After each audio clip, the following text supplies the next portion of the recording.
Meu nome é Lenildes, vou fazer a preparação de ambiente com o livro Paz Todo Dia, de Lorival Lopes. A mensagem de hoje é a de 218.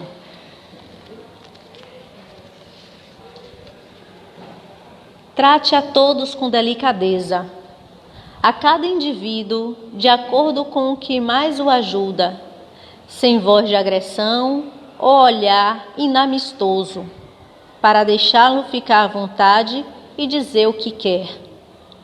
Na pessoa à sua frente está uma vida que merece respeito e que, se for bem tratada, sentirá um impulso para retribuir o bem. Se você trata mal essa pessoa ou a despreza, ela reagirá conforme o que lhe dite o coração. Tenha para todos uma palavra de aceitação, compreensão e paz, e isso será o que receberá de volta. Quanto mais feliz você é, mais pode fazer com que os outros também o sejam. Essa mensagem, ela nos chama a pôr em prática os ensinamentos de Jesus, para que possamos fazer com o próximo aquilo que gostaríamos que fizéssemos conosco. Então, na harmonia, na condição de educação que precisamos ter, na condição de cidadãos, na condição de cristãos, na condição de querer o bem, ser bem tratado, isso aqui é imperioso, a gente ter a oportunidade de colocar em prática. Lembrando que a corrente do bem, ela é perfeita, né? Então, a cada instante, se a gente tiver a sensibilidade de colocar o olhar do outro para as suas necessidades, primeiramente, com delicadeza e atenção, certamente nós nos sentiremos melhores e fazendo com que os outros também se sintam melhor. Lembrando sempre de Jesus em primeiro lugar e de Deus, que é o Pai maior. Vamos então fazer a nossa prece da noite.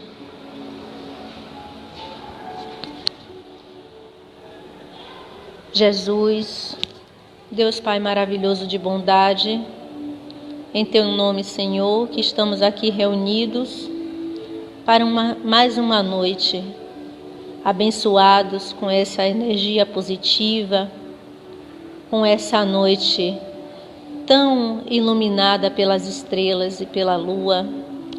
Que a espiritualidade aqui presente possa nos envolver a cada um de nós, assim também como pedimos para que essa energia alcance aqueles que não puderam vir, alcance também aos nossos familiares, amigos, a toda a cidade, o país, o planeta, que essa energia e esse amor se estenda, não somente hoje, como todos os dias, assim seja. Pai nosso que estás nos céus, santificado seja o vosso nome. Venha a nós o vosso reino. Seja feita a vossa vontade, assim na terra como nos céus. O pão nosso de cada dia nos dai hoje, e perdoai as nossas ofensas, assim como devemos perdoar aqueles que nos tenham ofendido. E não nos deixes cair em tentações, livrando-nos de todo o mal. Assim seja.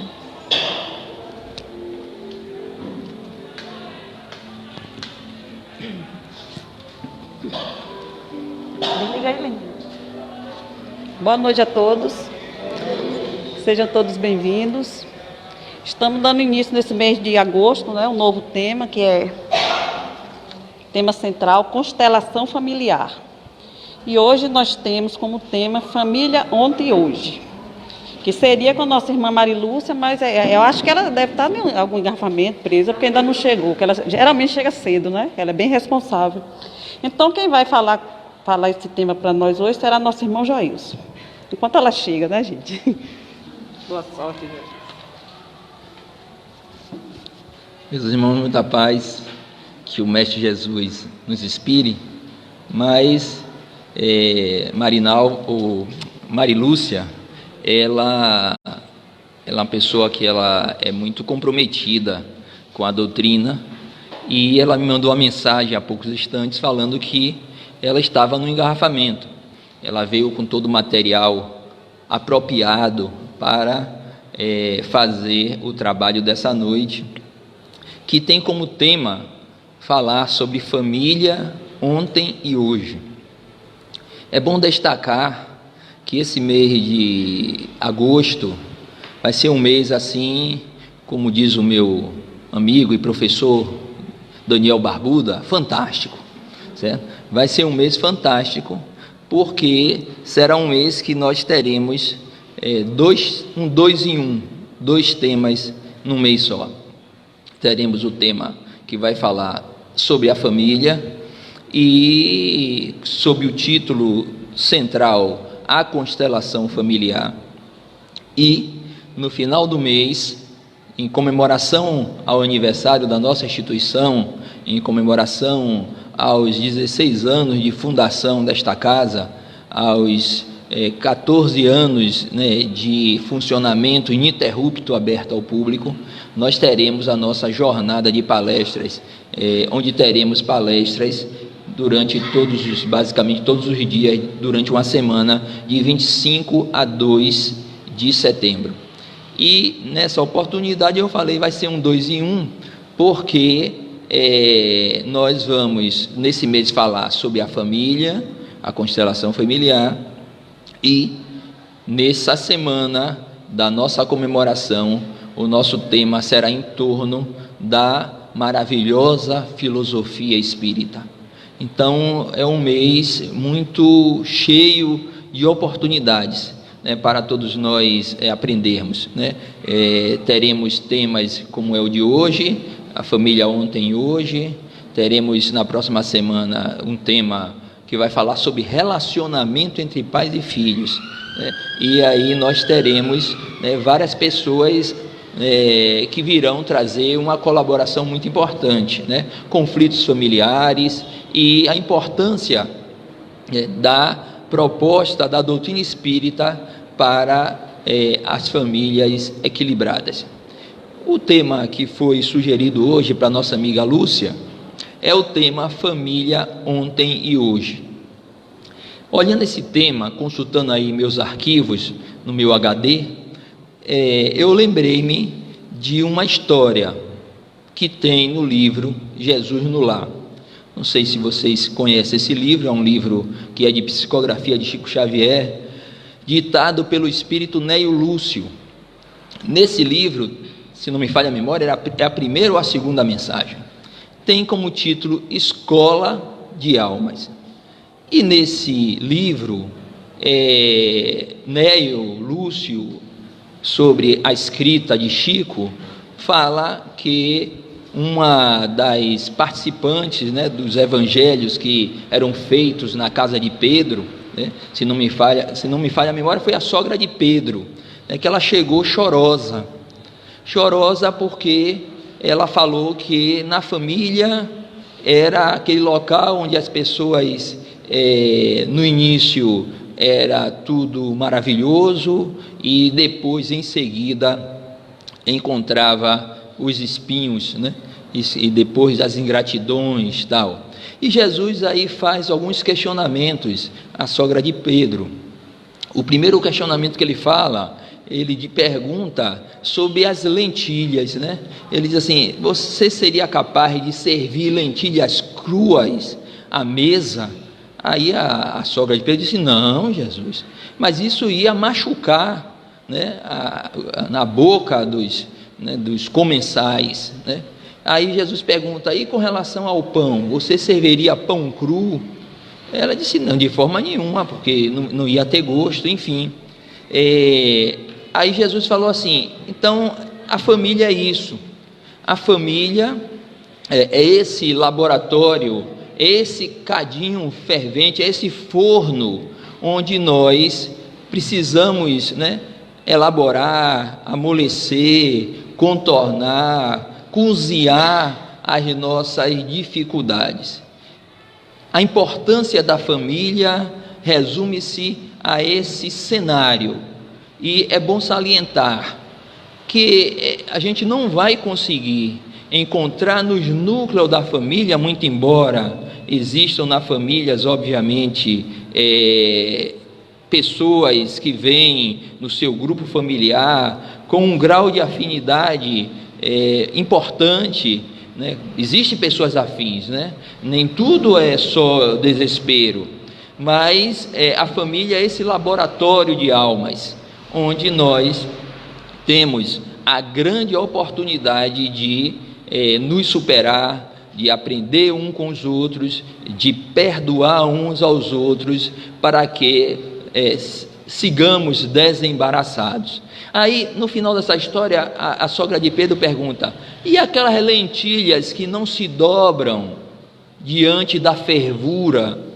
Aí Jesus disse: elas serão jogadas no entulho, para que, né, o tempo possibilite a cada uma daquelas lentilhas, ou seja, numa analogia com as almas mais duras, que o tempo vai ser capaz, ou seja, a vida, e vai ter vai ser esse professor que vai fazer com que essas lentilhas que não sirvam naquele momento, que não se dobraram à fervura, ela amoleça.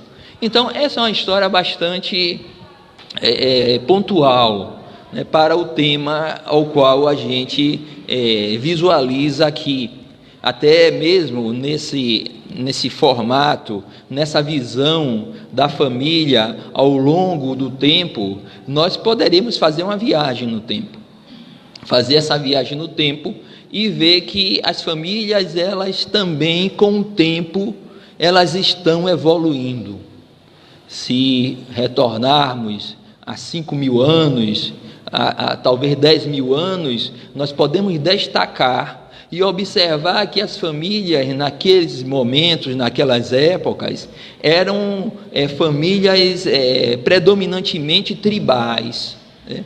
Naquela coisa da tribo, da manutenção da sobrevivência, ainda sem o despertar da consciência, porque, como Kardec coloca, nós somos espíritos. Todos nós somos espíritos, fomos criados por Deus. Em algum momento da equação do tempo, nós fomos criados simples e ignorantes. Às vezes, eu até fico nos meus devaneios, né? Eu fico pensando, poxa, que departamento de recursos humanos é esse universo? Porque quando a gente coloca que a gente olha para um Jesus, que dizem que ele está a anos-luz do ponto de vista de evolução na nossa frente, é sinal que, como diz Jesus, o Pai sempre criou e continua criando. Então existem almas que foram criadas há mais tempo, que nasceram há mais tempo das mãos do Criador, e por consequência as que se esforçaram caminharam a largos passos, a exemplo do próprio Jesus, porque como às vezes algumas correntes religiosas que a gente respeita, mas a gente às vezes falta uma certa lógica no argumento, Jesus, ele também passou por essa caminhada que nós passamos. Então, é nessa caminhada que surgem as primeiras famílias, e nós já passamos por essas experiências tribais, por essas experiências rústicas, onde ainda a capacidade de raciocínio, onde ainda a capacidade de amorosidade, as questões morais estavam em desenvolvimento. Então, nós podemos lembrar que nesse período existia a predominância, né, da figura do macho, como é no mundo animal, mas eu já li algo falando que as famílias mais antigas, quem mandava eram as mulheres, eram as fêmeas que mandavam, certo? Que tinham uma certa autonomia. Não era bem que a fêmea, lógico que as fêmeas ficavam sobre uma ocupação de cuidar da sua prole, como é comum se a gente observar isso no mundo animal, né? A fêmea que amamenta, Mas nesse passado, nessa evolução da família, nós passamos por essa experiência rústica, onde foi a oportunidade do desenvolvimento das nossas aptidões, da nossa capacidade de convivência, da melhoria da nossa abstração intelectual, para em seguida nós subirmos os degraus da evolução. E aí, na narrativa dos antropólogos, dos sociólogos, dos pesquisadores, surge um outro formato, lá já nos anos mais próximos da civilização que a gente conhece como civilização, que eles destacam aí sim um formato de família que eles denominam família patriarcal. Então, é a família patriarcal que chega e nesse momento realmente há uma autonomia assim da figura masculina, como nós observamos ainda hoje em pleno século XXI, nos países do Oriente, mais predominantemente, existem famílias que são patriarcais, no Japão, aquelas culturas, elas trazem esse formato, no qual o homem anda na frente, a mulher anda atrás. Então, todas essas movimentações, toda essa cultura, elas trazem ainda fixações desse tempo, onde era muito mais contundente a questão de uma visão mais assim do homem como ser mais superior, e esse tipo de postura, como eu disse para vocês, fez parte em algum momento desse formato de família. Muito embora a gente pode dizer assim, não, mas os homens são sempre machistas. Nós estamos no século XXI, mas ainda o ranço desse tipo de postura acompanha os homens, não é isso, dona Meriam? Acompanha os homens, muito embora os homens esquecem que o espírito não tem sexo. A doutrina espírita nos esclarece que os espíritos são criados simples e ignorantes, e o sexo, como diz no livro dos espíritos, os espíritos esclarecem, do jeito que conhecemos, então diriam que o espírito não tem sexo. Obviamente, o espírito, na sua caminhada evolutiva, ele tem que animar corpos femininos e masculinos, para aprender cada experiência relativa àquela polaridade sexual. Então, essas experiências é que vão fazer com que o ser evolua. O objetivo da evolução, como eu disse anteriormente, que Deus nos criou, não foi nos criar simples e ignorantes, e a partir daí, na busca da perfeição. Quando a criança entra numa escola de maternal, o objetivo daquela criança não é atingir o doutorado. Então, quando nós somos criados, nós já temos um objetivo, uma destinação, que é a perfeição. Então, para atingir essa perfeição, faz-se necessário que nós passemos pelas experiências das diversas polaridades sexuais. Então, muito embora voltamos a dizer que esse formato, esse arquétipo, como diz os psicólogos, que é essa imagem que se tem do homem, como ser superior, como aquela coisa que o homem tudo pode e a mulher na subserviência. Isso, como nós sabemos na história, resultou de muitos conflitos e até hoje resulta. Essa visão, obviamente, ela foi muito mais evidente no passado. Hoje a nossa sociedade, obviamente, já começa a desconstruir essa visão dessa supremacia, dessa superioridade do homem. Muito embora, voltamos a lembrar, existe ainda muito a se superar. Então, passou na visão do formato da família, né, passou na família tribal, depois vieram as famílias patriarcais, onde o homem é que comandava, dava as ordens, a mulher ficava em casa sem nenhum tipo de autonomia, sem nenhum tipo de voz, né? Depois surgiu e caminhou para um outro degrau, que foram as famílias aristocratas, né? Aquelas famílias onde também se tinha uma certa supremacia masculina, no entanto, eram famílias muito mais assim, diferenciadas, né, da questão, nesse momento que aparece a figura da ama de leite, né, e a família continua mais ou menos, ela não foge muito, né, no processo de período da história da humanidade, desse formato onde o homem tem basicamente toda a autonomia. Veio o século XVIII e com a Revolução Industrial, as famílias começaram a ter um outro formato, que eles dão um nome que foram as famílias voltadas para o trabalho, né? As camponesas, onde se faziam, né, aquelas cooperativas por conta da Revolução Industrial, e as mulheres, de uma certa forma, elas eram obrigadas também, nesse afã de trabalho e nessa busca de sobrevivência, a sobreviver. Daí surge também a questão da necessidade da presença de alguém que cuide dos filhos. Conta-se que na história desse processo da chegada da Revolução Francesa, muitas mães saíam e deixavam seus filhos. Parece até que o que a gente enxerga hoje não é mera coincidência. No século XXI, né, lá foi no século XVIII, a explosão da Revolução Industrial, mas no século XXI a gente vê muito isso, né? As mães tendo que sair, né, no passado também tinham que deixar com pessoas que pudessem cuidar dos seus filhos, mas muito embora, né, essa interação não era a interação ideal como nós observamos e acontece nos dias de hoje, né?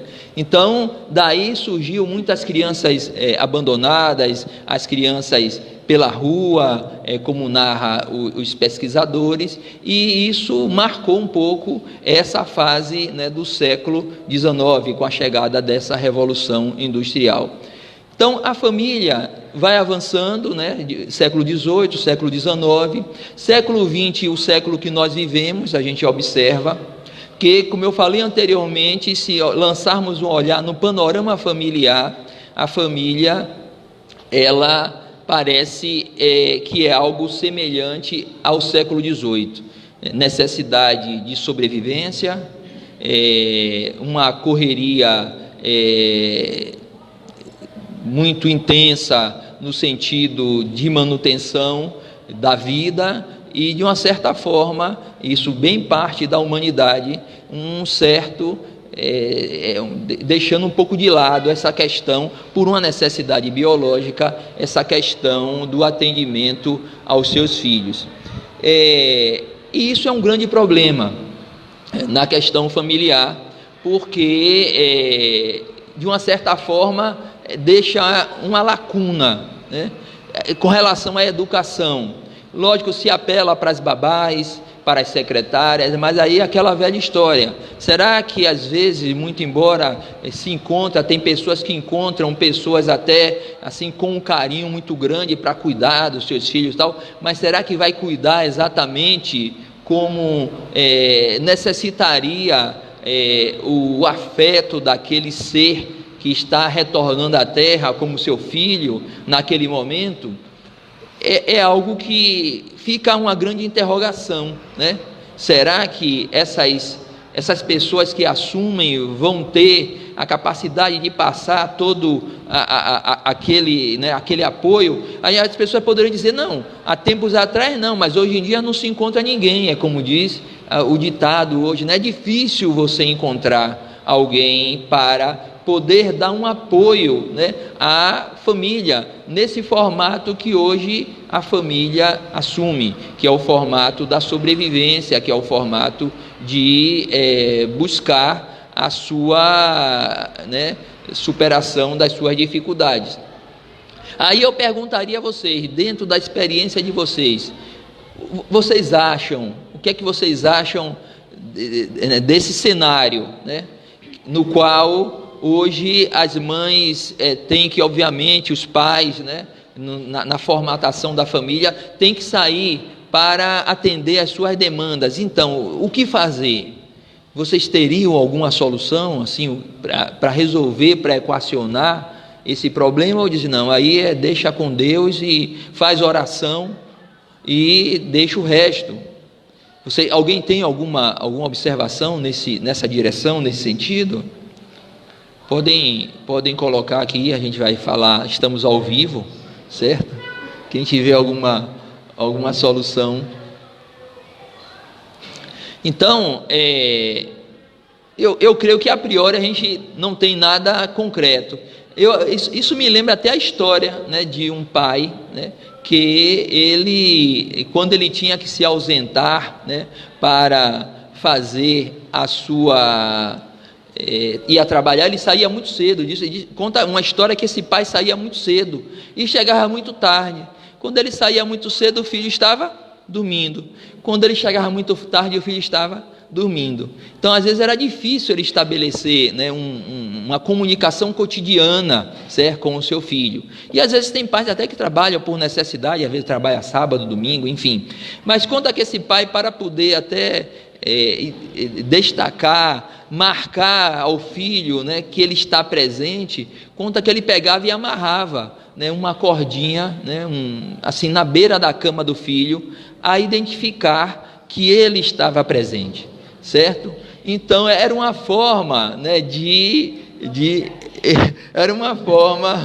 era uma forma dele identificar a presença dele, né, na sua família, por conta dessa grande dificuldade, né, que a gente tem hoje, que a gente sabe que é herança dos tempos da era industrial.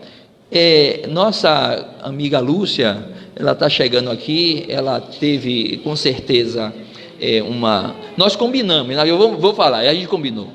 Nós combinamos de onde dividir a palestra, eu ia fazer uma pequena introdução, a gente combinou, foi tudo combinado. Agora eu vou entregar, não vou falar, né, que eu não sou baú para guardar. Então nós combinamos e Lúcia agora ela vai pegar aí o segundo tempo, certo, da nossa palestra. Lembrando que fica a pergunta no ar, né? Qual será a solução para os dias de hoje, para nós equacionarmos a questão da ausência e até por necessidades, né? Como contornar essa situação? Já que Lúcia vai responder. Boa noite, meus irmãos. Muita paz.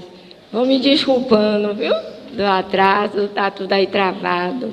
Mas, graças a Deus, a gente conseguimos sobreviver. Joyson está falando sobre a família, não é isso?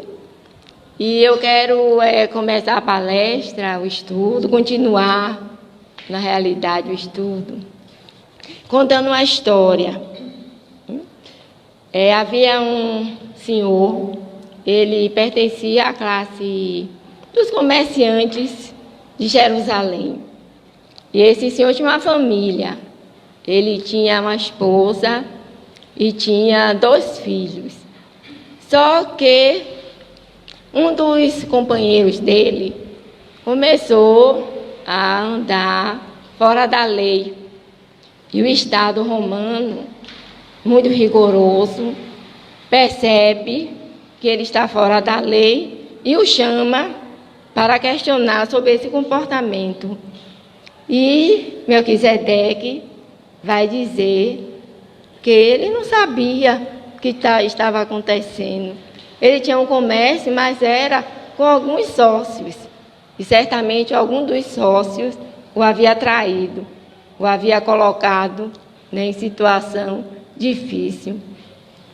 E Melquisedeque fica muito preocupado com isso. E o Estado de Roma não perdoa, ele está fora da lei. Ele então vai perder todos os seus bens.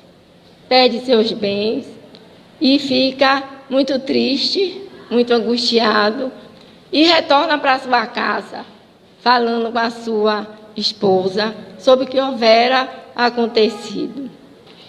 Só que a sua esposa não acredita nele. Acha que ele estava assim envolvido em alguma coisa errada. Seus filhos, ele tinha 2 filhos, também não acreditam nele. E Melquisedeque, então, fica entristecido, amargurado e se vê abandonado por aqueles que ele considerava sua família. A amargura toma conta do coração de Melquisedeque. E ele passa, então, após a perda dos seus bens, a viver nas ruas, a pedir comiseração de um e de outro. E é num desses dias em que ele está muito triste, já vai anoitecendo, que ele vê um pequeno grupo se aproximando, passando pelas ruas de Jerusalém e seguindo um rapaz alto, magro, cabelos anelados, a barba nazarena. E ele procura, então, ver do que se tratava. Naquele dia ele estava imensamente triste, se sentindo sozinho. Afinal, sua esposa, seus filhos não existiam mais. E ele, então, se aproxima daquele estranho e começa a ouvir as palavras que ele está dizendo. E aquele estranho fala de um amor especial. Que eram bem-aventurados aflitos, que eram bem-aventurados que não tinham ninguém, que eram bem-aventurados os que eram desprezados, os que eram humilhados. Melquisedeque, então, mergulha naquelas palavras e começa, então, a refletir sobre o amor. A partir daí, ele vai seguir Jesus, vai tentando entender o que era família, porque ele vê em Jesus uma nova família, um novo modelo de família. E ali, seguindo os ensinamentos de Jesus, ele vai encontrar, então, companheiros, vai encontrar pessoas que, a partir daí, vai passar a considerar sua família. O que é, então, a família? Nós temos 2 tipos de família. Primeiro, a família corporal. O que é a família corporal? Quem sabe?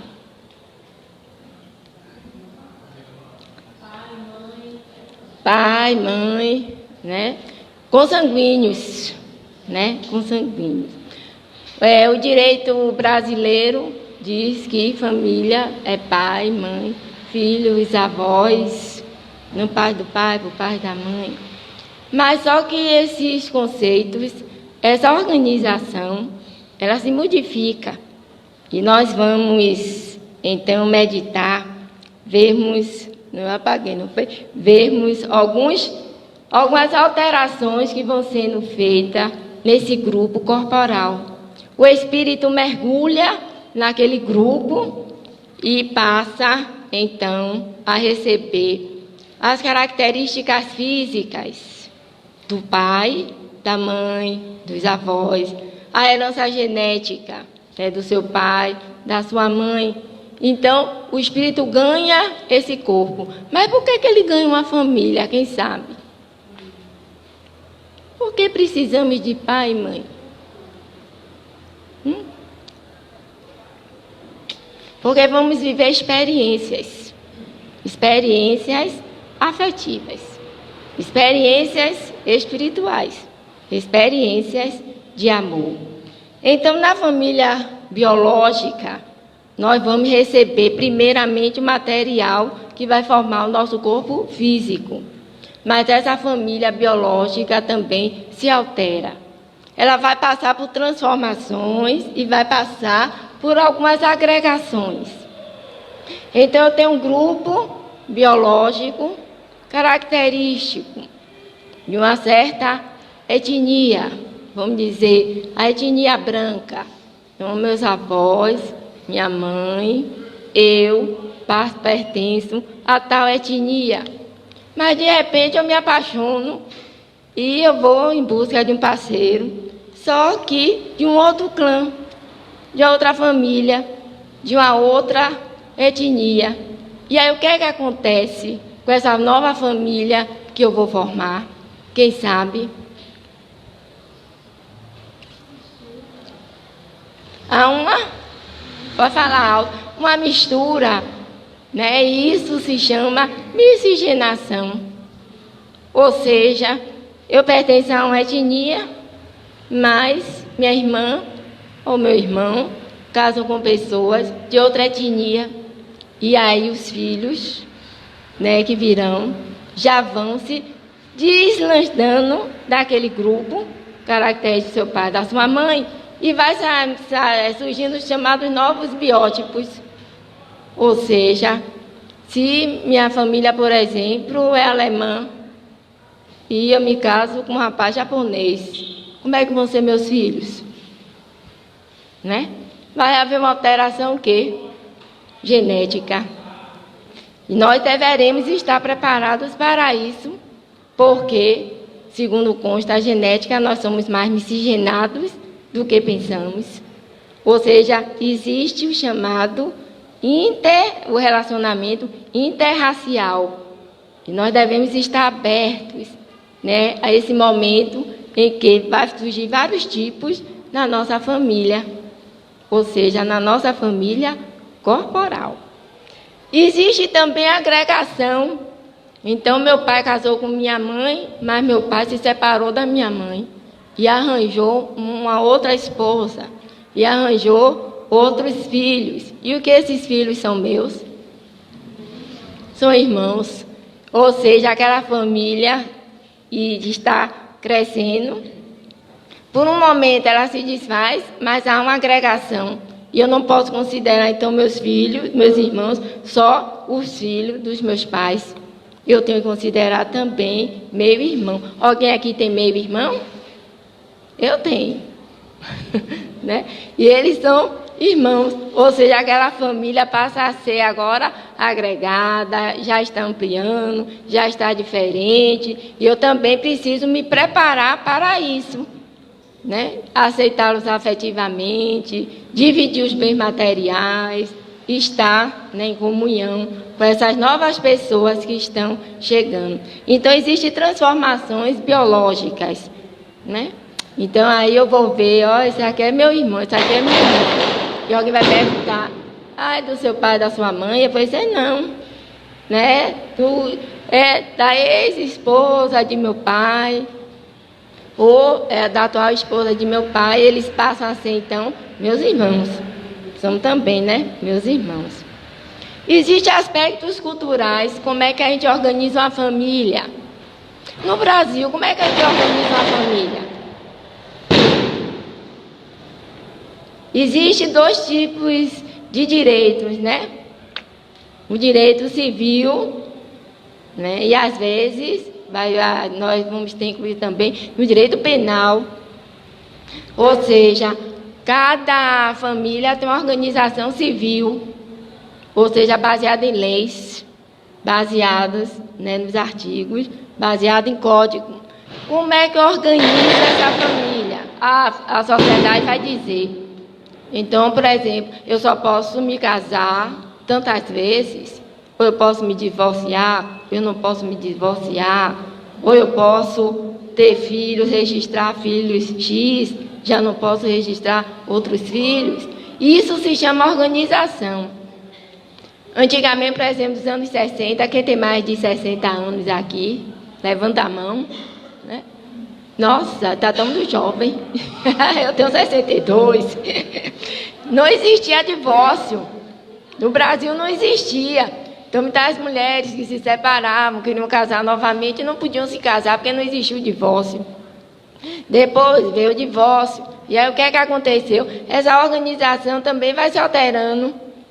Ou seja, eu só podia casar uma vez, mas de repente eu já posso casar outra vez. Então, isso significa essa alteração, né, cultural. Mas se eu, por exemplo, sair daqui ir lá para um país árabe, aí eu gosto de um rapaz árabe, aí ele vai dizer, Lúcia, eu gosto de você, mas eu tenho direito pelo meu país a ter 3 mulheres além de você. Não é organização. Ou seja, cada grupo social tem sua organização. Onde nós mergulharmos, ou seja, reencarnarmos, nós vamos nos adaptar, né, a essa organização. Existem também alguns valores aí que vai ser implícito, ou seja, os valores éticos, os valores morais.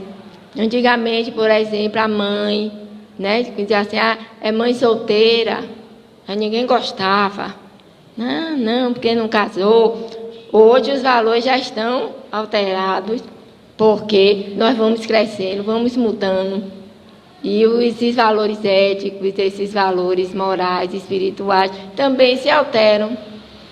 E esse grupo precisa também caminhar com essas mudanças de valores.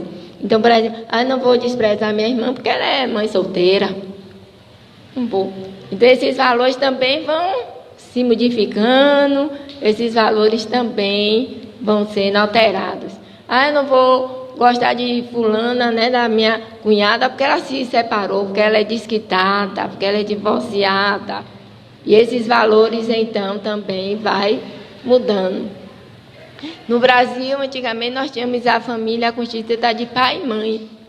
Mas hoje já se constitui as famílias homoafetivas. São os irmãos, né, homossexuais que adotam filhos, né, e que tentam legalizar, né, a sua união. E isso vai tendo essa alteração. Tanto que hoje faz um casal.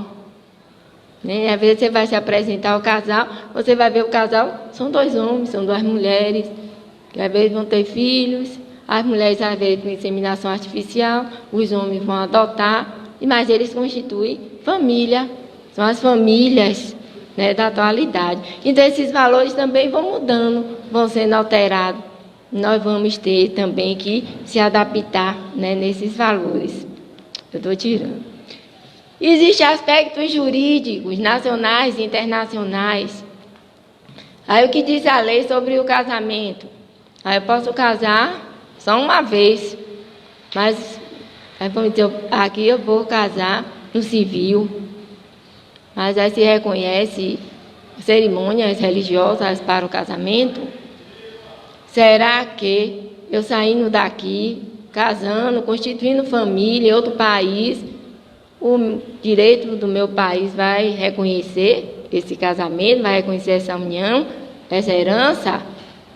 Os filhos são envolvidos, ou seja, as crianças têm direitos, né, à herança, sejam de pais divorciados, desquitados, separados, a nova união, tudo isso vai ser debatido de tal maneira que seja assegurado ao novo grupo que chega e reencarna o direito de sobrevivência.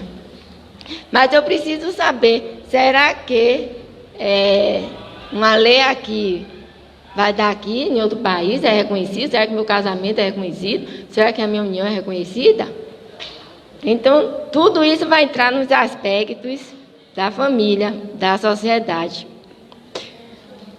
Mas Jesus fala de uma família diferente, de uma família maior. A gente vai ter que crescer, que é a chamada família espiritual.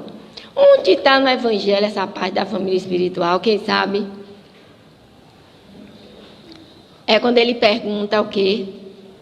Ele está conversando com os apóstolos, de repente, né, chega alguém aflito e diz: mestre, mestre, sua mãe e seus irmãos estão aí procurando pelo Senhor. E o que é que ele diz? Quem é meu pai, né? Quem é minha mãe? Quem são meus irmãos? São aqueles que fazem a vontade do Senhor. Então Jesus, ele vai dar uma amplitude no sentido de que família não é só esse grupo consanguíneo, não é só esse grupo biológico. Ou seja, existem outros vínculos que nos aproximam, que são os chamados vínculos afetivos, os vínculos do amor. No Brasil existe família afetiva? Né? Vocês sabiam que existe a família afetiva? Por exemplo, se alguém aqui quiser, né, agregar alguém à sua família, pelo afeto, aí vem as adoções. Tá? Esse aqui vai ser meu filho, né? Essa aqui eu vou cuidar dessa senhoria como se fosse minha mãe, como se fosse meu pai. Aí às vezes eu quero até botar a pessoa, né, como se fosse, registrar como se fosse meu filho. Aí eu registro como se fosse meu filho. É o chamado vínculo afetivo, que independe de etnia, de classe social, né, das circunstâncias da vida. É o momento em que nós vivemos e que o afeto desabrocha. Então vai surgir essa família afetiva. É um vislumbre dessa família espiritual. E quando Jesus fala que o amor é a base, ele está falando numa nova família. Essa família é chamada família universal. Ou seja, qual é o vínculo real que me prende, né, a uma pessoa? É o amor, é o afeto. Não vai ser os laços consanguíneos. Porque os laços consanguíneos, eles podem se perder. Quando eu desencarnar, eu me afasto. Então, Jesus vem para construir essa família universal, essa família afetiva, né? Essa família amorosa. A família espiritual, ela é constituída com alguns aspectos. A afinidade. Então, eu gosto muito de Joilson. E essa afinidade me aproxima. Se me aproxima, agora, espiritualmente, ele já está fazendo parte da minha família. Como eu gosto de vocês, e essa altura minha família já está ficando o quê? Menor ou maior? Maior. Está ampliando. Aí Jesus começa a ampliar, né, esse conceito de família. Pela afinidade, os espíritos começam a se unir, a se aproximar, e constituem verdadeira família. Às vezes nós estamos reencarnados aqui na Terra, mas a nossa verdadeira família não reencarnou ninguém. Não reencarnou.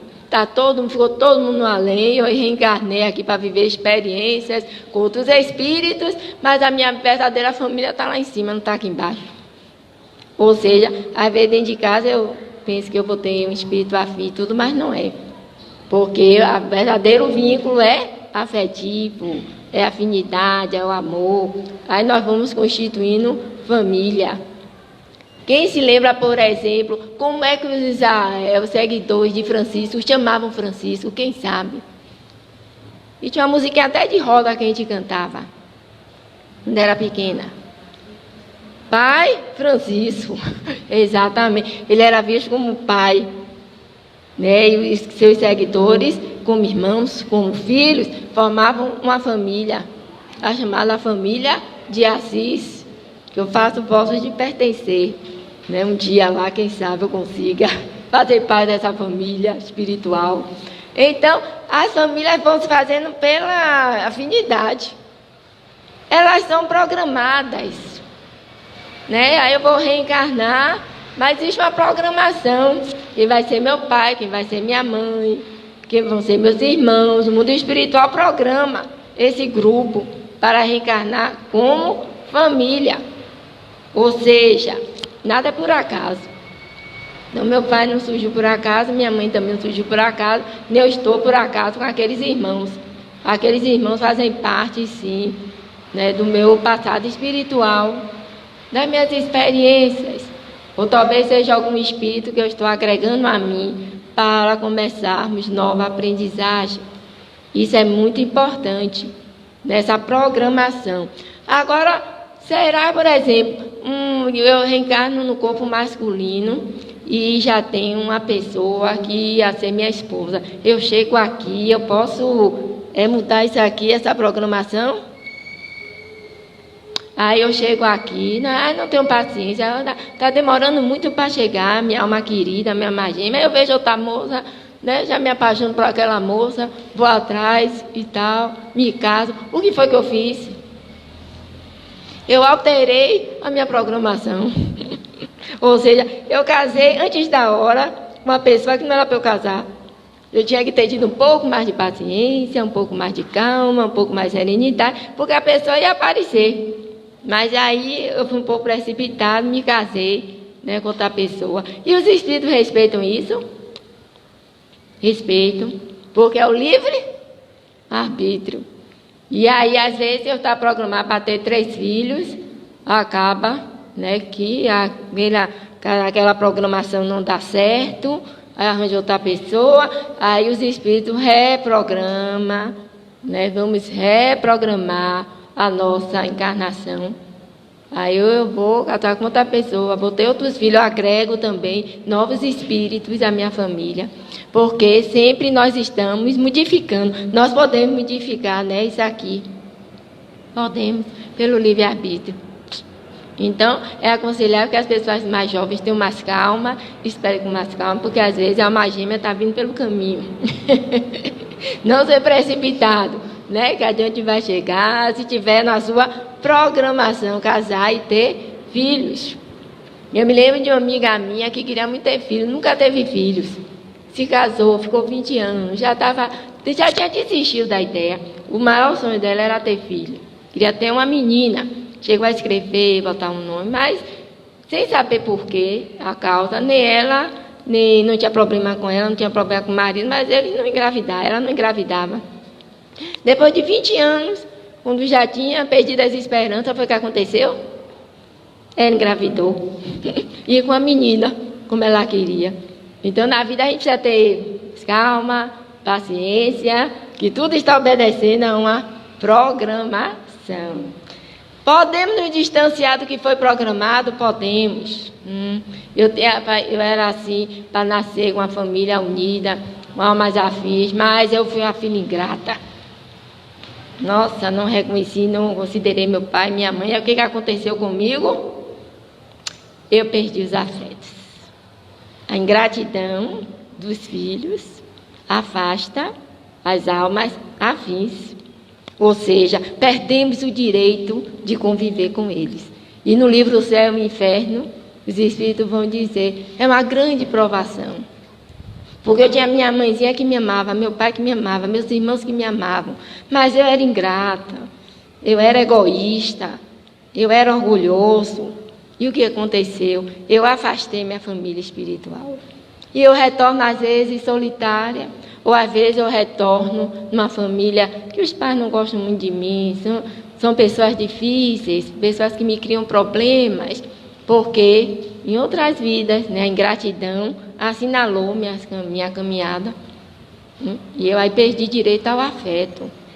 Tem um livro de André Luiz que fala de uma filha, que o pai amava muito essa filha, mas essa filha foi muito ingrata, e acaba se afastando dele. Cesarina. E o espírito do pai vai tomar um banho de energias, de vibrações, para esquecer um pouco daquela filha, porque ele estava sofrendo muito com aquela filha.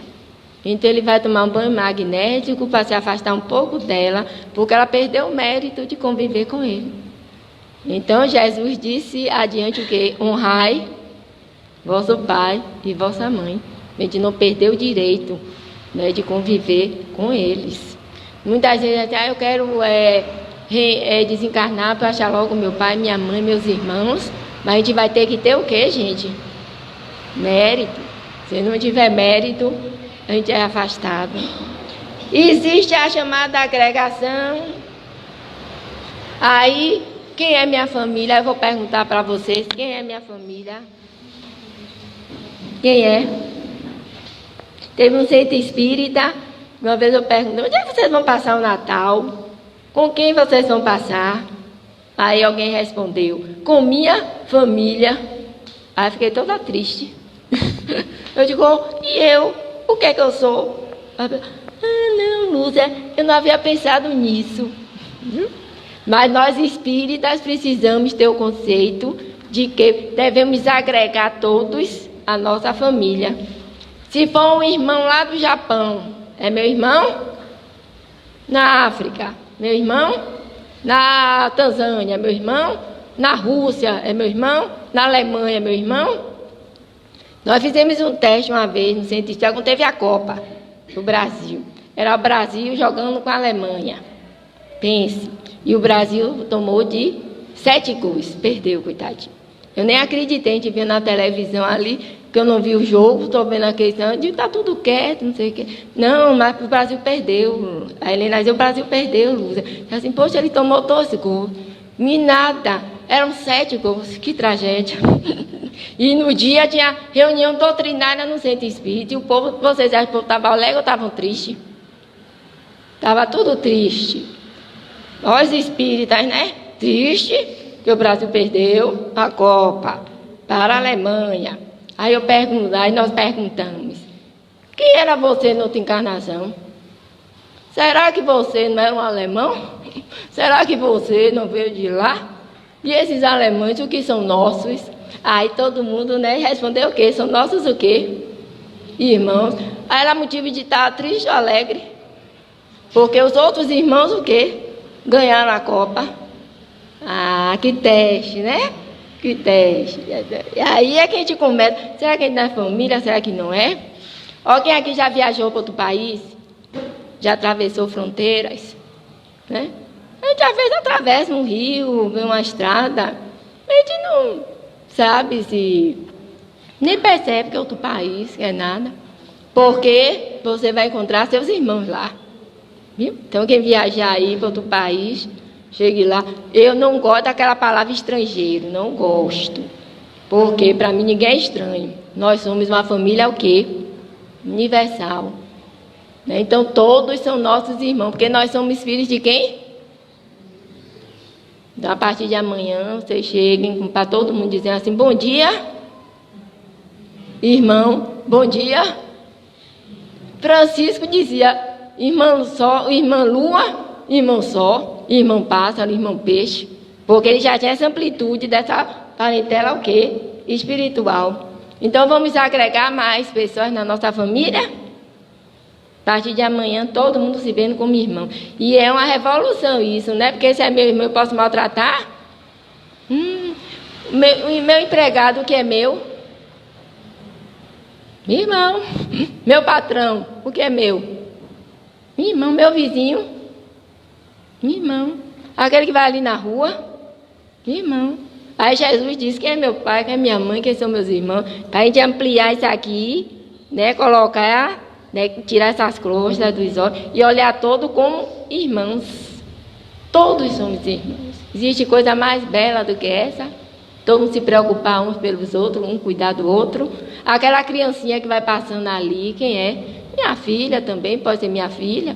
Aquele senhor que vai atravessando ali, quem é? Pode ser quem? Meu pai. E eu ver meu pai nele. Eu ver a minha filha naquela criança. Eu ver, né, naquele irmão que vai passando ali desorientado, um irmão meu. E como eu devo tratar meus irmãos? Bem ou mal? Que revolução que Jesus vem trazendo para a gente, né? O meu lucro da minha empresa vai ficar só para mim? Não vai poder, né? Temos que dividir, porque todos são meus o quê? Irmãos. Vamos pensando. Então, essa família universal que Jesus propaga tem como base o amor a tudo e a todos e os laços o quê? Fraternais. E cabe a nós, espíritas, principalmente nessa alegria que nós temos de termos nascido na pátria do Evangelho, coração do mundo, abrir a porta para todos que aqui chegam, porque o que vem da Nicarágua, do México, né, da China, do Japão, da Itália, seja de onde for, eles são o quê? Nossos irmãos. E é isso que Jesus fala para nós, um desafio que nós temos pela frente, olharmos todos, né, como um laço fraternal muito grande, chamado amor. Até os animais, as plantas. Amanhã vai estar todo mundo dizendo, bom dia, Palmeira, minha irmã. Bom dia, Roseira, minha irmã. Bom dia, minha samambaia querida. Né? Olhando todo. Quem tem cachorrinho em casa? Quem tem um pet em casa? Né? Tatá também é seu irmãozinho menor. Francisco chamaria irmão o quê? Menor. E por isso mesmo, né, com o nosso amor, com o nosso carinho, Para encerrar, a família é sempre uma bênção, que Deus faculta ao espírito em crescimento, auxiliando a treinar fraternidade e compreensão, de modo a preparar aquela de natureza universal. Então, se formos aprovados no pequeno grupo da nossa família, vivemos amizade, tolerância, amor, compreensão, nós estaremos ampliando esse conceito. E, ao sair de uma casa espírita, ao ler o Evangelho de Jesus, a gente também se lembrar desse ensinamento. Ele diz: quem é meu pai? Quem é minha mãe? Quem são meus irmãos? Senão a todos aqueles que fazem a vontade de Deus. Muita paz. Tem um livrinho que eu trouxe, viu, para sortear. Falar uma coisa. Tá, sabe? Agradecemos a nossa querida Marilúcia. O horário já está um pouco, né? Já no horário não vai dar tempo de fazer perguntas. Mas nós agradecemos. Agradecemos a todos que aqui estão. Lembrando que o tema central desse mês de agosto é a constelação familiar.